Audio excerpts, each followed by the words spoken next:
¿Un comentario, alguna pregunta? Vamos a abrir la mesa redonda. Sí. Va a hacer una pequeña intervención don Salvador Feijedos. Bien, como en el tema de la arena, el título creo que nos pusieron así, un carapucho que nos pusieron así, la ciencia, el misterio y ¿qué otra cosa? Y sociedad. Bueno, vamos a hablar de lo que sabemos y no de lo que no sabemos.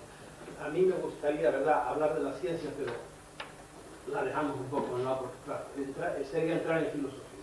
La ciencia tiene enormes virtudes, la ciencia, la megaciencia, la ciencia en abstracto, enormes virtudes. Nos ha hecho tener la vida más llevadera, porque hace unos siglos era terrible, solo los muy de arriba, y se morían jovencísimos. Nos ha hecho poder disfrutar un poco más de la vida, nos ha hecho más longevos, nos ha ayudado muchísimo en la cuestión de salud, por ejemplo. Pero la ciencia, la megaciencia, tiene terribles pecados. Sobre todo los grandes científicos, sobre todo tienen el gran pecado de haberse puesto al servicio incondicional y servil y vil siempre de la paranoia militar. Son los que las grandes armas que están fabricando constantemente. Los militares no saben de eso. Los militares saben pues, aporrear y por ahí, pero los que les hacen las armas son los científicos. Y ahí los tienen entregados, siempre han estado al servicio de eso.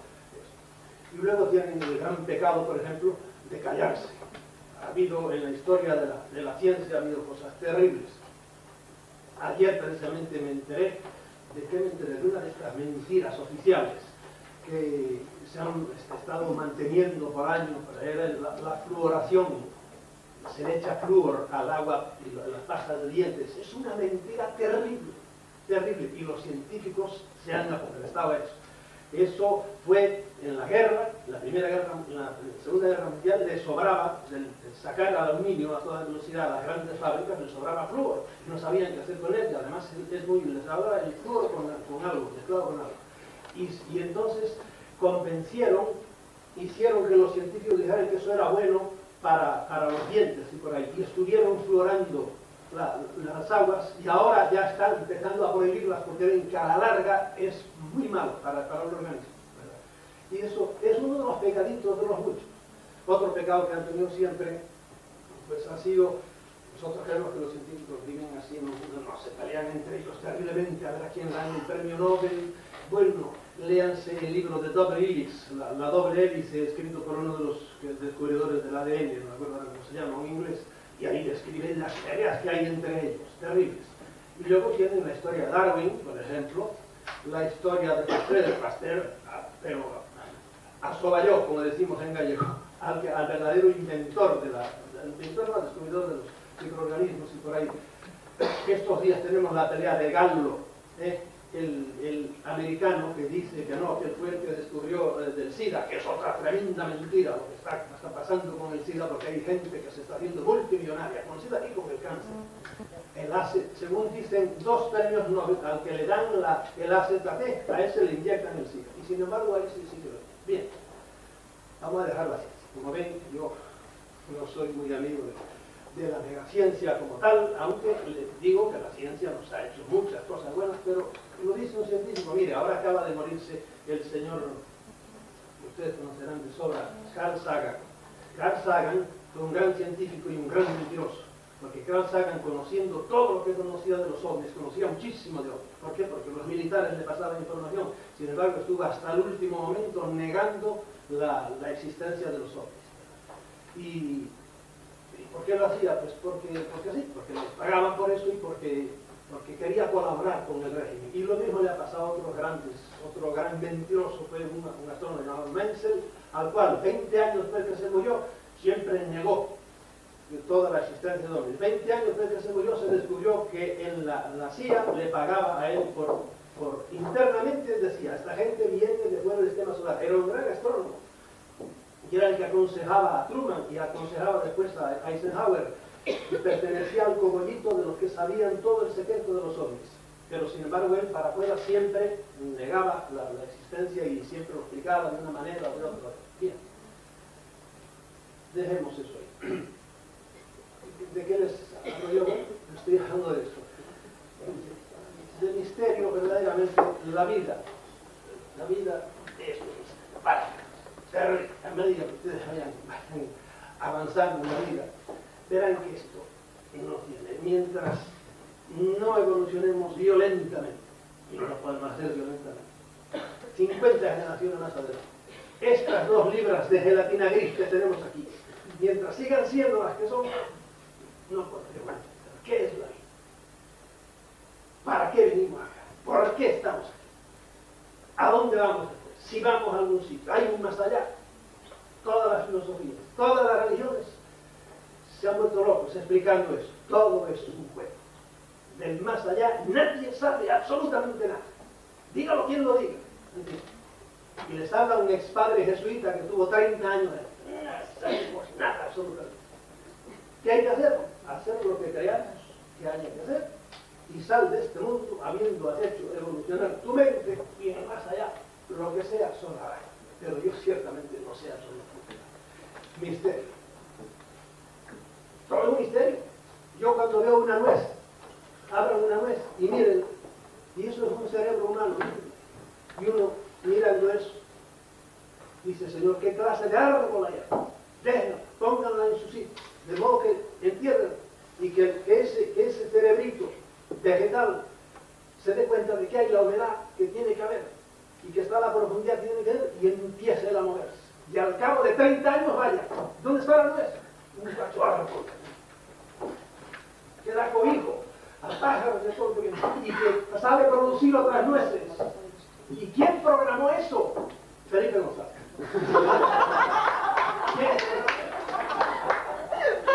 Es un misterio, todo es un misterio, ¿entiendes? Todo es un misterio. Y fíjense, la piedra que ustedes ven ahí, en el borde del camino, si ustedes han nacido en una aldea, hay una piedra en un muro ahí, la pobre piedra, ustedes le dan una patada por ahí. Y vuelvan a los 50 años y ustedes les han crecido las margaritas encima, y allí está la piedra todavía. Bien, todo es misterio. Yo, para no acaparar, les diré 2 noticias sobre ovnis que a mí me han siempre está uno eso, porque a mí, en el misterio más grande que hoy tenemos, para mí, lo que más me ha hecho evolucionar y abrir la mente, salir de este corral de vacas en que hemos convertido este planeta, esta pelea estúpida que tenemos, con todas esas gentes, grandes gentes ahí peleándose los unos con los otros. Miren el estado lamentable en que los grandes del mundo tienen al mundo hoy día. Bien, para asomarse a otras dimensiones, el fenómeno ovni es lo que más me ha hecho.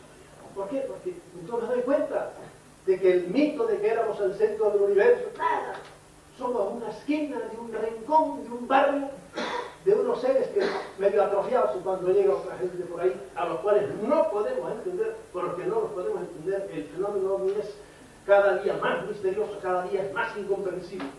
Los que solo conocen un poquito de aterrizaje y van corriendo aquí para allá, muy bien, están todavía en el ABC. Pero ciertamente cuando uno se da cuenta y conoce a fondo el misterio del fenómeno ovni, en el cual han sucedido todo lo que ustedes sí puedan imaginar, lo más maravilloso y lo más terrible, ya ha sucedido en realidad, y conoce uno aquí y allá, ha pasado esto.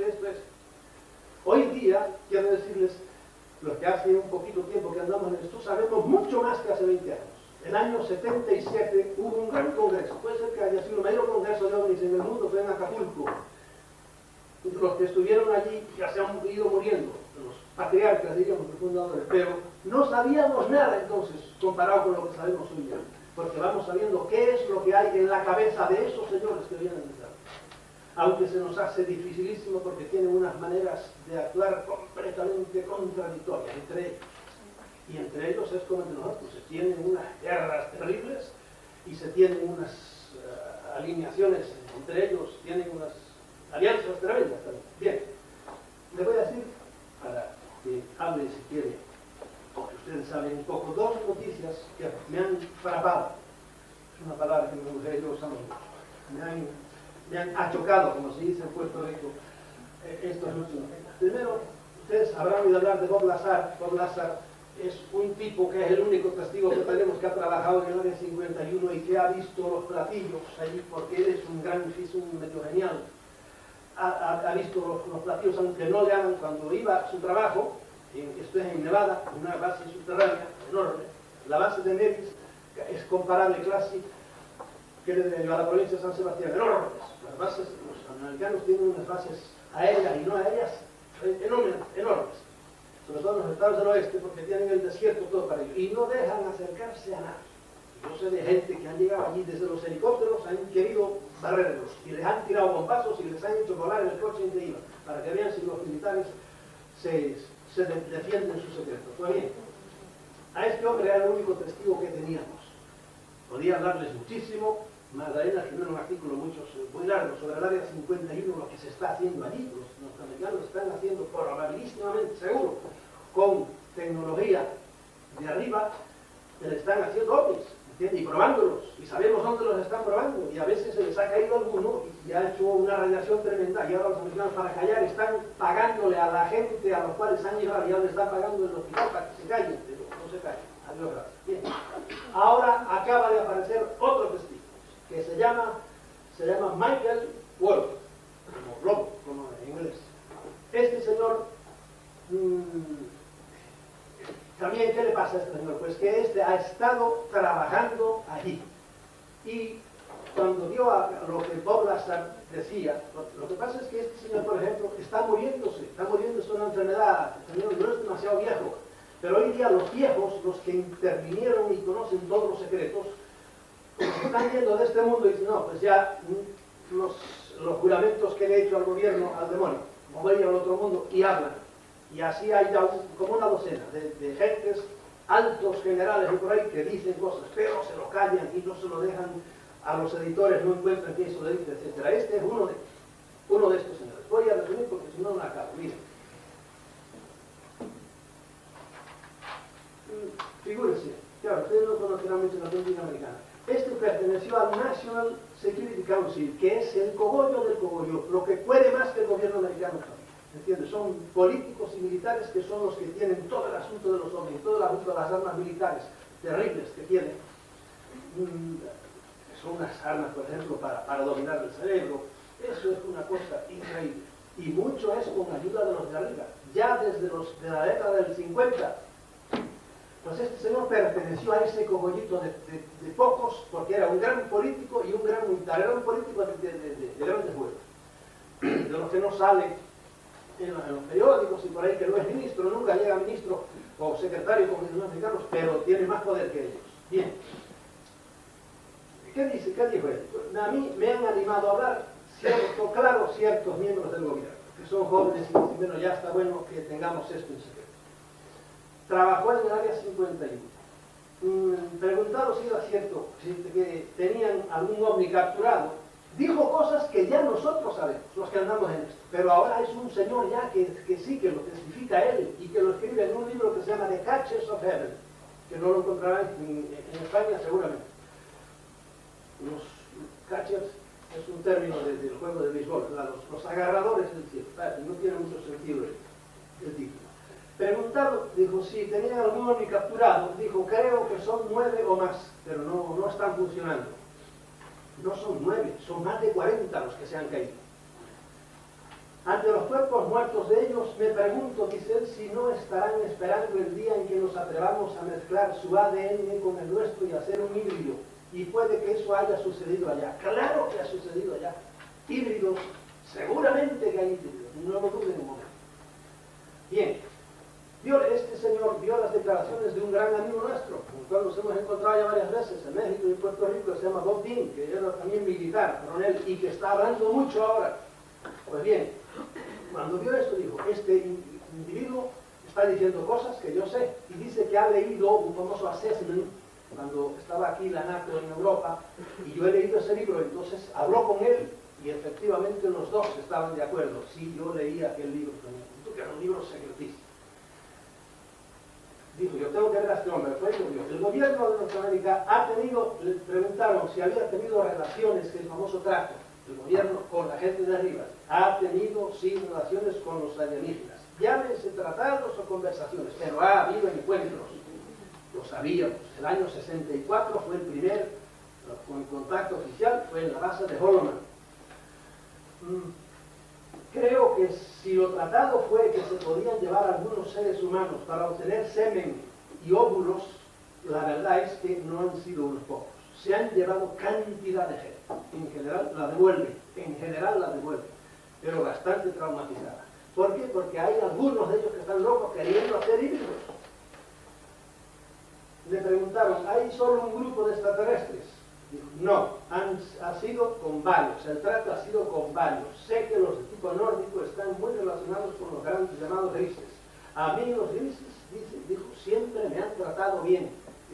En cierta manera, conocía más que lo que conocía Bob Lazar. Lazar nunca trató con ninguno, nada más veía que las sillas del ovni donde le mandaban trabajar a él, de aquel aparato, para ver si era capaz de ver cómo funcionaba, las sillas eran chiquitas y ahí no cabe ningún soldado americano. Y eran todas las sillas muy chiquitas y hacía deducciones así por el estilo. Y alguna vez vio a algún norteamericano hablando con un ser pequeño que no lo dejaba mirar ni siquiera de la tenía que mirar de frente. En cambio este dice, a mí los grises siempre me han tratado bien. Todos los que yo he tratado, dice, tienen una piel como la de los delfines. No sé, me acuerdo si decía también un poco de color. Y dice, le preguntaron, y de las abducciones traumáticas, la gente dice que va y los devuelven, pero vienen traumatizados.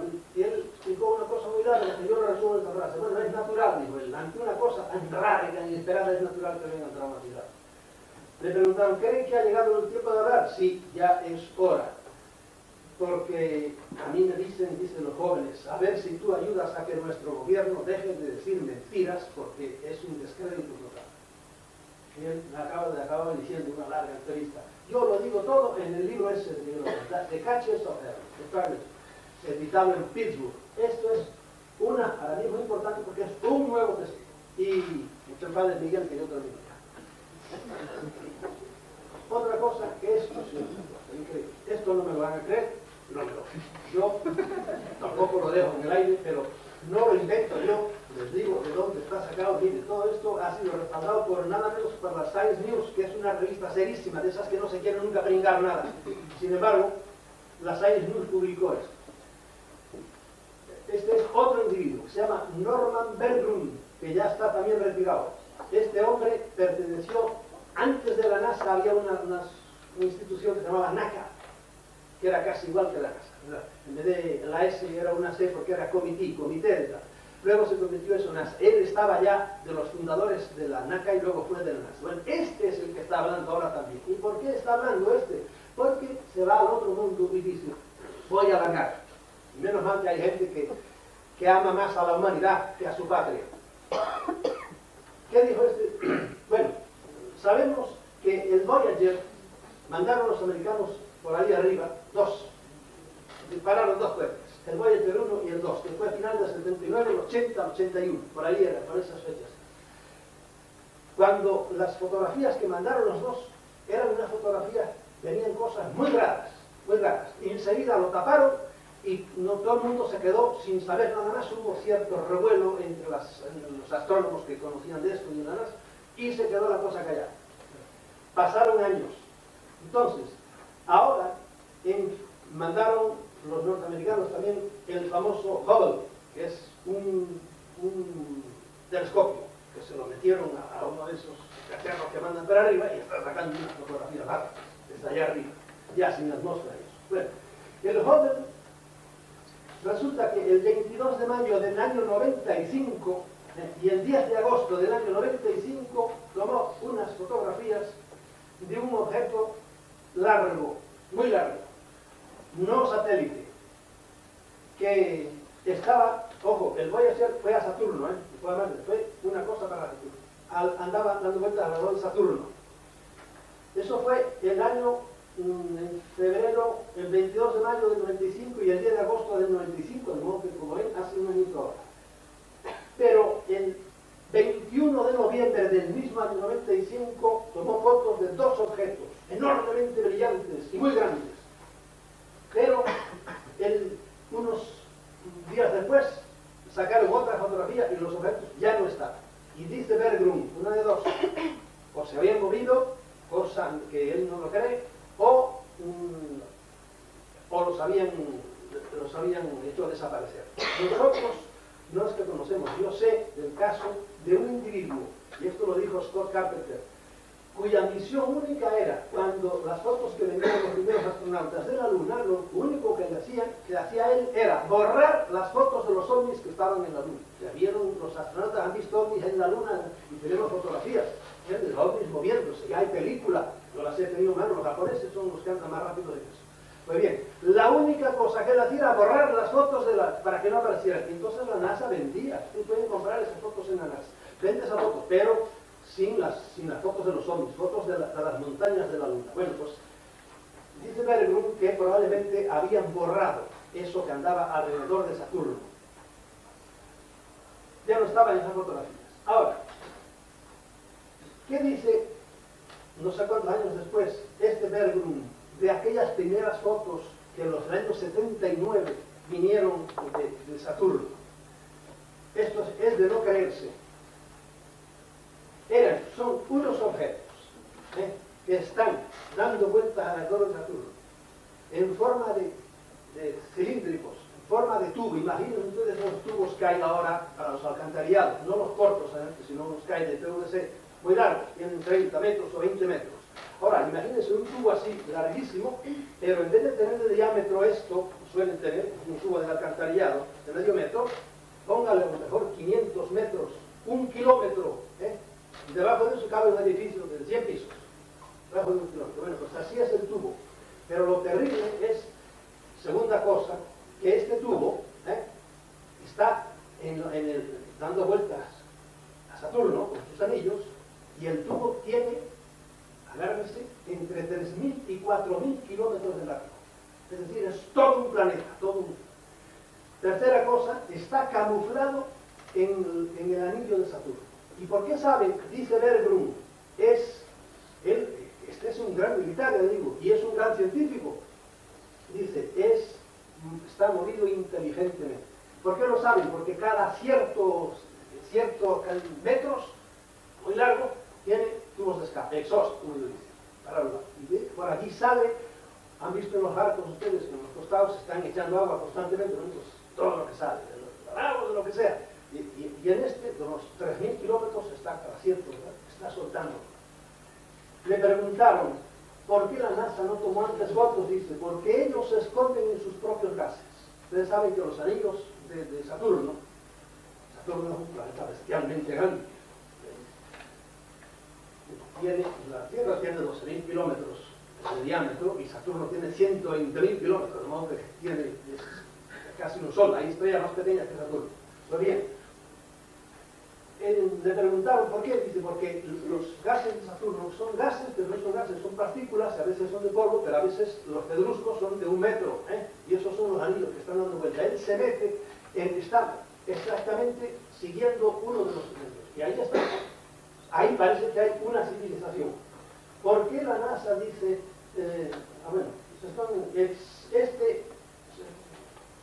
¿por qué la NASA y los gobiernos tapan? Dice, porque hay un acta, él como buen militar, siempre defendiendo a su país y a los militares. En 1958, creo que en el tiempo de Eisenhower, hubo un acta que se llama Space Act, es decir, que todo objeto que descubran los astronautas, que pueda significar un peligro para la nación, el gobierno tiene derecho a no decírselo al pueblo. Dicen ellos, un objeto de este calibre, es decir, de 3.000, como mínimo tiene 3.000 o 4.000 kilómetros de largo.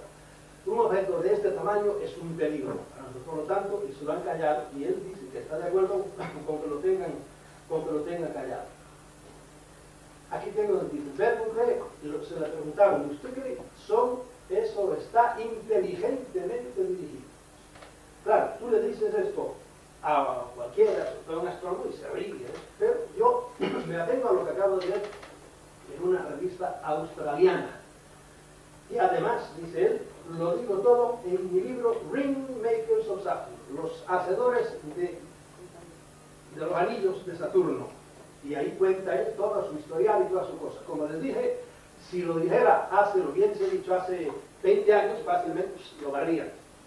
Pero como él se está yendo de este mundo, le pasa lo que otro dice, ahí me las den todas. En total, me van a crecer margaritas dentro de poco encima, yo digo la verdad. A mí, estoy siempre atento a noticitas así como estas, porque eso, no sé, da cierta solidez a lo que uno está tratando de decir hace tanto tiempo, y que la gente no hace caso y le están pidiendo siempre a uno documentos. ¿Cómo pruebas eso? Bueno, pruebas. Yo siempre le suelo decir a la gente, ¿qué pruebas tienen ustedes de usted es hijo de su padre y de su madre? Digo, pruebas, díganme. Papeles. Bueno, pero las tiene aquí ahora, no tiene que irlos a buscar. Testimonios humanos, siempre llegamos al testimonio humano. Bien, luego si acaso tenemos tiempo, porque yo he estado 5 minutos, ¿verdad? Pero te toca a ti ahora.